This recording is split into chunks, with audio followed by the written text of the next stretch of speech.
BJP को अक्सरहा अल्पसंख्यकों के विरुद्ध बताया जाता है और तमाम राजनीतिक दल इस नाते राजनीति करती हैं कि अल्पसंख्यक विरोधी भाजपा है।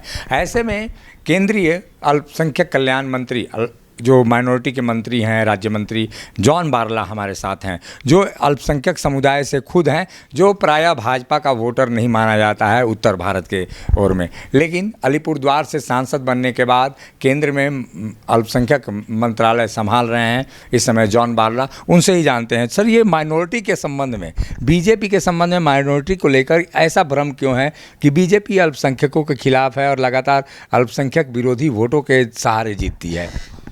देखिए, भारत के प्रधानमंत्री नरेंद्र मोदी जी, यशस्वी नरेंद्र मोदी जी आज दायित्व दिया है और ये जो विरोधी दल जिस प्रकार से हिंदू मुस्लिम क्रिश्चियन, ऐसा बात नहीं है। भारत के प्रधानमंत्री, उनका कहना है सबका साथ, सबका विकास, सबका विश्वास और सबका सहयोग, मतलब सबको लेके देश के प्रधानमंत्री होने के नाते सबका विकास वो देखना चाहता है और इसमें जात पात धर्म इस प्रकार नहीं देखते हैं।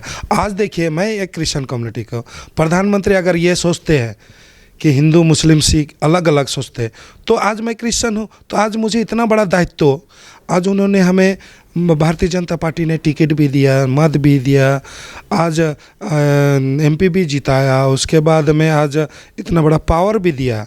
अगर यही सोच रहा था हमारे प्रधानमंत्री जी का, तो आज ये यहाँ तक नहीं पहुँचते। और देखिए, इतना बड़ा दायित्व देने के बाद में इतना सारा हमारे माइनॉरिटी में काम है, माइनॉरिटी मिनिस्ट्री में बहुत सारा योजना है। इस योजना को जन जन तक पहुँचाना हमारा कम्युनिटी, माइनॉरिटी मीन्स एक ही समुदाय, इसमें तो 6 समुदाय है, इसमें 6 कम्युनिटी के लोग हैं। इसमें मुस्लिम है, क्रिश्चियन है, सिख है, बुद्धिस्ट है, फारसी है, जैन है, ये सारा 6 समुदाय को लेके, 6 कम्युनिटी को लेके एक माइनॉरिटी बना है। तो इसमें तो एक ही समुदाय तो नहीं है। अब ये कम से कम इस फ़ायदा को लेने के लिए हमारा क्रिश्चियन कम्युनिटी अगर देश के शिक्षा में सबसे व्यवस्था देने वाली, चाहे वो स्कूल हो, चाहे कॉलेज हो, चाहे हॉस्पिटल हो, सेवा सबसे ज़्यादा देते हैं, सभी को लेके देंगे। ये कभी भी जात पात नहीं देखते हैं, सब इसमें भारत के हर कोने में आप देखिए शिक्षा में सबसे आगे है और ये देते हैं। लेकिन मैं इनको अवेयरनेस करना, प्रधानमंत्री जब भेजे हैं, दायित्व दिए हैं, तो ये तो अवेयरनेस के कमी की वजह से ये दूरी बना के रखे हैं। क्रिश्चियन कम्युनिटी दूरी क्यों बनाया? नज़दीक आए। और भारत सरकार क्या करना चाहती है? हर देश के क्रिश्चियन कम्युनिटी के लिए, मुस्लिम के लिए, बुद्धिस्ट, सिख, फारसी, जैन सभी के लिए काम करना चाहते हैं। इसीलिए तो सबका दायित्व आज दिए गए हैं। आज मैं वही लेके आया हूँ, कल भी मैं लेकिन ऐसा क्यों होता है कि बीजेपी को जो अल्पसंख्यक समुदाय है, मुस्लिम और क्रिश्चियन कम्युनिटी, ये इन दोनों का विरोधी माना जाता है? ऐसा क्यों है? ये आज भारत पूरा दुनिया में 1 नंबर पार्टी बीजेपी है। तो विरोधी का काम क्या है? इनको भड़काना, ये क्रिश्चियन को, मुस्लिम को भड़काना कि ये हिंदू पार्टी, ऐसा बात नहीं है। ये विरोधी का काम ऐसा भड़का के रखा है, इन लोगों को डरा के रखा है कि बीजेपी आने से ये होगा वो होगा, ऐसा नहीं है। भारत इस लॉकडाउन के समय में हर सुख सुविधा भारत के प्रधानमंत्री जी ने किया है, सेवा किया है, खड़े तरीके से उतरे हैं। हर दुख के समय में प्रधानमंत्री हमारे खड़े रहते हैं। हर जब दुनिया में है ना, भारत में कष्ट के समय में, जैसे कोरोना के समय में, ऐसा समय में हमारे प्रधानमंत्री हर दिन अलर्ट रहते हैं कि देश का जनता को किस तरह सुरक्षा दिया जाए, किस तरह सेवा दिया जाए, किस तरह योजना को घर घर तक पहुंचाया जाए। ये प्रधानमंत्री का फर्ज रहता है, सोच रहता है। लेकिन फिर भी आप इतनी दावेदारी कर रहे हैं कि प्रधानमंत्री ने और केंद्र सरकार ने काफ़ी काम किया अल्पसंख्यकों के लिए, लेकिन फिर भी मुस्लिम कम्युनिटी और क्रिश्चियन कम्युनिटी का वोट क्यों नहीं मिल पाता? आखिर क्यों दूर रहती है ये दोनों समुदाय? देखिए, इसमें हमें नीचे तक जाना पड़ेगा। अवेयरनेस की कमी है। हमको बताना पड़ेगा, हमारे जितने भी कार्यकर्ता हमको बताना कहे कि भारत के प्रधानमंत्री हम लोगों के लिए, क्रिश्चियन कम्युनिटी, मुस्लिम कम्युनिटी, ये जितना भी माइनॉरिटी के लिए, सबके लिए काम करना चाहते हैं। अगर इसमें आगे बढ़ के काम करना है, ये 70 साल तो ये सरकार ने कुछ किया नहीं तो आज क्या देहात आसपास में, आज मैं देख रहा हूँ झारखंड में, मैं कुछ दिन पहले कश्मीर गया था, कुपवाड़ा गया था, आपका मणिपुर गया था। यहाँ के लोग योजना तो बनी हुई है, ले इस योजना के बारे में कमी है, स्कॉलरशिप छोड़ के बाकी कुछ योजना के बारे में मालूम नहीं है कि यह अवेयरनेस के कमी के वजह से आज हमारे जहाँ देहात में गरीब लोग, आज 13 स्कूल बना है, रेसिडेंट स्कूल। कल यहाँ पर कौन माइनॉरिटी के लोग वहाँ पर बेनिफिट, मणिपुर में मैं गया था।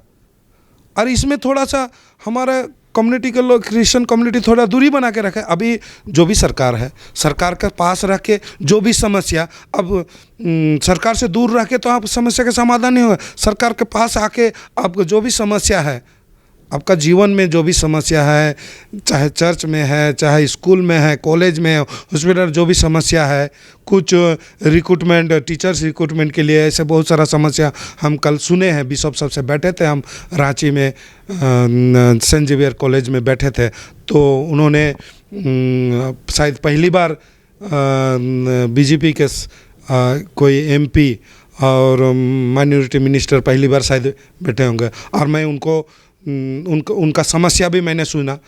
मैं आने वाला दिन मैं बोला हूँ कि आपका जो भी समस्या है, देश के हर कोना में अगर समस्या आप समझ रहे हैं कि आप हमसे दूरी बनाए, कि क्यों दूरी बना से नहीं होगा, चलिए आपका जो समस्या है हम सुने। अब ये इसको हम प्रधानमंत्री, गृह मंत्री का पास हम एक डेलीगेट्स बनाएंगे, चलिए आपका क्या क्या समस्या है, हम प्रधानमंत्री के साथ बैठ के गृह मंत्री का जो भी समस्या है, प्रशासनिक लेवल में कोई समस्या है, स्कूल लेवल में, कॉलेज लेवल में, हॉस्पिटल लेवल में, कोई संस्था में कोई प्रॉब्लम है, तो इसको तो बैठने से समस्या का समाधान होगा। हम अगर दूरी बनाएंगे तो नहीं होगा, हम डर के रहेंगे, दूरी बना के रहेंगे तो नहीं होगा। ये कहीं टेबल में बैठ के समस्या का समाधान होता। मैं तो वेलकम जनाता हूँ। मैं तो बोला हूँ कि मैं आपका एक पूरा देश के हर कोने से, चले हम लोग बैठते हैं, बैठ के बात करते हैं।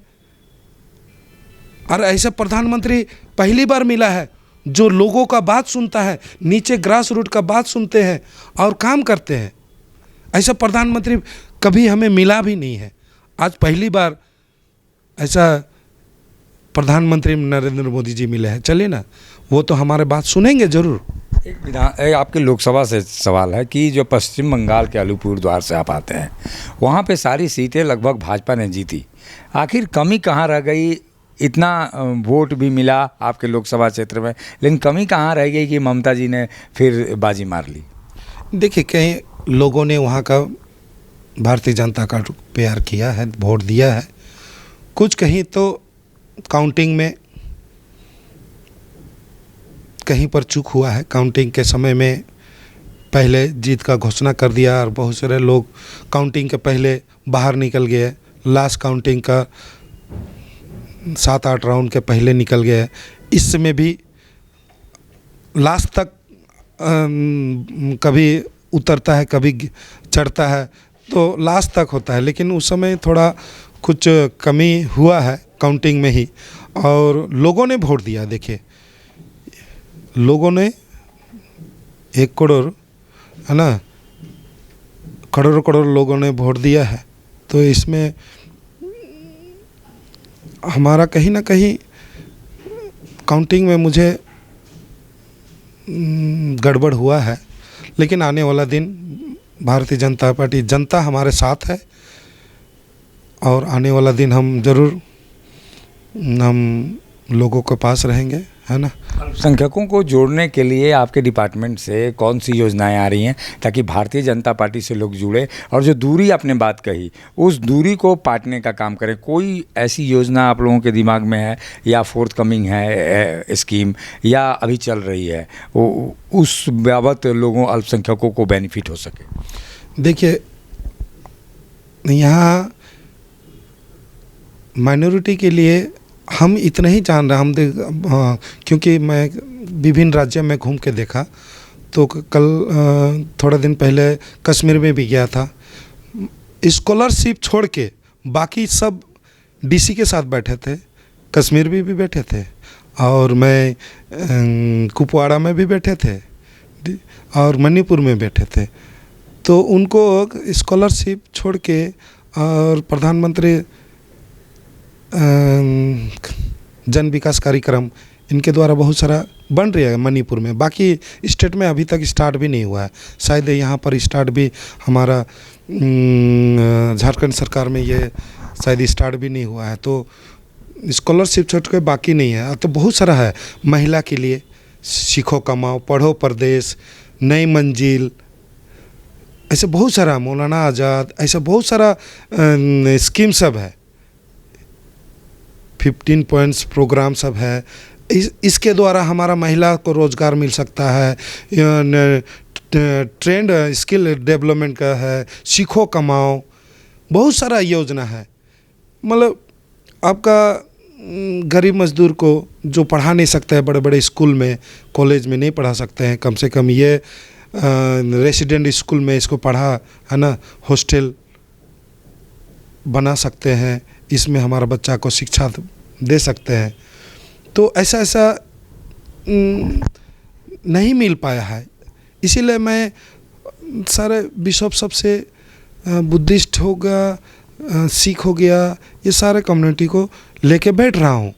मैंने कुछ ही दिन पहले दिल्ली में करीबन 50 बिशप के साथ बैठा था, विभिन्न राज्य का बुलाया था कि उन्होंने बैठा, और मैंने पूरा मंत्रालय, पूरा डिपार्टमेंट, अलग अलग डिपार्टमेंट है, अलग अलग ऑफिसर सेक्रेटरी सब है, फिर हमारे नकवी साहब बड़े मंत्री, उनको भी ले बैठा, और हमारा चेयरमैन, मंत्रालय का चेयरमैन, कमीशन का चेयरमैन इकबाल सिंह, उनको लेके भी बैठे थे। और पूरा प्रोजेक्ट के द्वारा पूरा बिशप को हमने कि हमारे माइनॉरिटी कमीशन मिनिस्ट्री में क्या क्या योजना है, इस योजना के आपके द्वारा नीचे तक पहुंचना चाहिए, आपसे नीचे से अप्लाई होना चाहिए। और जब अप्लाई नहीं करेंगे, कुछ प्रोसीड्यूर है, उसको अप्लाई नहीं करेंगे, फॉर्मेलिटीज़ अगर पूरा नहीं करेंगे, तो ये चीज़, योजना घर नहीं पहुंचेगा। तो ये हमने ब्रीफ कराया। ये जो योजनाओं के नाम आपने बताया, झारखंड में चल रही हैं योजनाएं, या झारखंड के मुख्यमंत्री से इस संबंध में आप बातचीत करेंगे? ज़रूर, आज हम अपॉइंटमेंट ले रहे हैं। हम डीसी से बात किए हैं कि एक बार कम से कम इस योजना को कम से कम लोगों तक पहुँचे। और इसमें क्योंकि नॉर्थ ईस्ट में है 90 स्टेट सेंट्रल और 10% स्टेट का शेयर है, और बहुत सारा राज्य में जैसे यहाँ पर 60-40 करके है। हाँ, तो राज्य कुछ है, राज्य के साथ मिलके ही काम करना है। कुछ एनजीओ, कुछ सेंट्रल एजेंसी के द्वारा हम लोग बहुत सारा स्कीम्स को यहाँ पर इम्प्लीमेंट कर सकते हैं। लेकिन अगर हम दूरी बनाएंगे, हमारा कम्युनिटी को अगर दूरी रखेंगे तो नहीं होगा। इसमें आगे बढ़ के आप लोग का अगर कोई एनजीओ है तो पैनल में ऐड होके इस एनजीओ के थ्रू से उस स्कीम को आप लोग क्षेत्र में इम्प्लीमेंट कीजिएगा, तो बहुत सारा रोज़गार हमारा महिला को, पुरुष को, यानी युवा युवती को मिलेगा। तो ये अवेयरनेस का कमी है, तो इस अवेयरनेस कैम्प भी करना पड़ेगा। और मुख्यमंत्री से आज मिलूंगा तो मैं यही बात को बोलेंगे कि आप लोग भी थोड़ा एक कदम आगे बढ़ाए। या केंद्र सरकार तो तैयार है करने के लिए, आप लोग भी प्रपोजल है ना आप भेजिए। तो हम इस योजना को, हम जैसे मणिपुर में 13 रेसिडेंट स्कूल बन रहा है, वुमेन हॉस्टल बन रहा है ना, सद्भावना मंडप बन रहा है, कम्युनिटी हॉल तो सब बन रहा है, तो क्यों उसका लाभ यहाँ पर भी दीजिए। आप भी आगे बढ़िए, एक कदम आगे बढ़िए। हम तो बढ़ ही रहे हैं, हमारा हज़ारों करोड़ रुपया है फंड में, और इसको लेके यहाँ के लोगों को लाभ मिले। केंद्र और राज्य मिल के काम करना चाहिए, क्योंकि 60% केंद्र दे रही है, तो इसमें 40% अगर लेना चाहिए ना। ये अगर हज़ारों करोड़ रुपया अगर राज्य में आता है, तो ये लोगों तक क्या है, चेन सिस्टम हो जाएगा। ये पैसा तो यहीं ना आएगा। प्रपोजल गया है यहाँ से, कोई प्रपोजल गया तक तो नहीं गया। मैं इसीलिए मैं मुख्यमंत्री से बैठ के ये प्रपोजल कम से कम स्टेट से आगे बढ़ना चाहिए। आप अगर कदम बढ़ाए, हम एक कदम बढ़ाएगा तो हम 2 कदम बढ़ाएंगे। आइए इसे मिल के हम लोग काम करेंगे तो ज़रूर नीचे तक। जनता हमें मत देता है तो सरकारी सुख सुविधा पाने के लिए, आपको मत दिया है, कम से कम इसके धरती पे आए हैं, एक मनुष्य बनेगा और मनुष्य के लिए कुछ करके जाएंगे, यही मेरा उद्देश्य है। ये थे जॉन बारला, केंद्रीय अल्पसंख्यक कल्याण मंत्री, जो बता रहे हैं कि अगर राज्य 1 कदम आगे बढ़ेंगे तो केंद्र सरकार 2 कदम अल्पसंख्यकों के लिए बढ़ने के लिए आगे है। भारतीय जनता पार्टी केवल हिंदुओं की पार्टी नहीं है, ये भी इन्होंने अपने इंटरव्यू के दौरान कहा। एक बड़ी बात ये कह डाली कि जो अल्पसंख्यक बिरादरी है, मुस्लिम समुदाय और क्रिश्चियन कम्युनिटी के लोग, ये भारतीय जनता पार्टी से दूरी नहीं बनाएं बल्कि पास आएँ। ये बड़ा और स्पष्ट संदेश था। ऐसे में देखना होगा कि अल्पसंख्यक समुदाय के जो मुस्लिम कम्युनिटी के लोग हैं और क्रिश्चियन कम्युनिटी के लोग हैं, ये भारतीय जनता पार्टी को आने वाले दिनों में कितना अपनाते हैं। सहयोगी संजय के साथ अशोक कुमार, मुखर संवाद, रांची। जब टूटती है आस, जब थकती है सांस, जब रूठते हैं अपने, मुंह मोड़ता है जमाना, जब अंगड़ाई लेता है संकल्प, फिर बनती है कहानी, बनते हैं अनमिट निशान। देखिए मेरे साथ संघर्ष की दास्तान।